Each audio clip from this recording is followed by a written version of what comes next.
Israel's Prime Minister Benjamin Netanyahu just got checkmated on the world stage. Imagine being a world leader who can't even book a flight without wondering, will I get arrested if my plane lands there? That's literally Netanyahu's reality right now.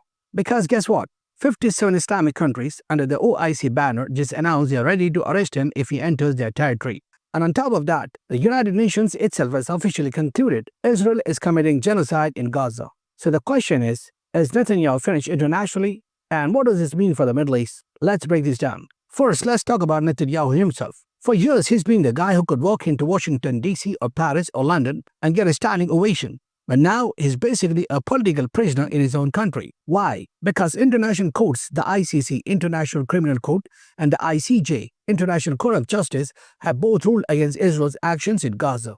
And Qatar just made it very clear, if Netanyahu sets foot in any of the 57 OIC countries, he should be arrested on sight. That's not just a political slap, that's a travel ban with handcuffs attached. Imagine the Prime Minister of Israel sitting in Tel Aviv thinking, okay, if I fly east, they'll arrest me. If I fly west, they'll arrest me. Maybe I should just build a tunnel out. But jokes aside, this is serious. We're talking about half the world ready to detain a sitting Prime Minister. So why now? Why is the world suddenly putting Netanyahu in a chokehold? Because the evidence is piling up. The UN report doesn't mince words. Israel is committing genocide in Gaza. Not possible war crimes, not human rights violations, straight up genocide. That's a nuclear word in international law. Once that label sticks, you can't wash it off with PR campaigns. And the images coming out of Gaza, snipers targeting children, entire neighborhoods flattened, civilians massacred, they're impossible to spin.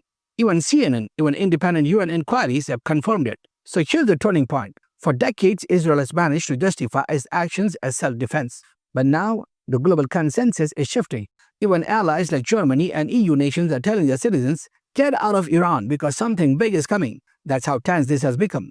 Now let's talk about Iran. Because this whole situation isn't just about Gaza, it's about a potential regional war. According to multiple reports, Israel is preparing strikes inside Iran, specifically targeting Hamas leaders living there. And that's why Germany and the EU have been telling their citizens, pack your bags, leave Iran immediately. Think about how big of a deal that is. Western governments don't issue those warnings unless they know something.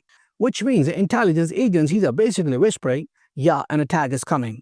And here's where it gets even scarier. If Israel strikes Iran, it won't just be Israel versus Iran. You're dragging in the US, Saudi Arabia, Qatar, Hezbollah, Houthis, maybe even China and Russia indirectly.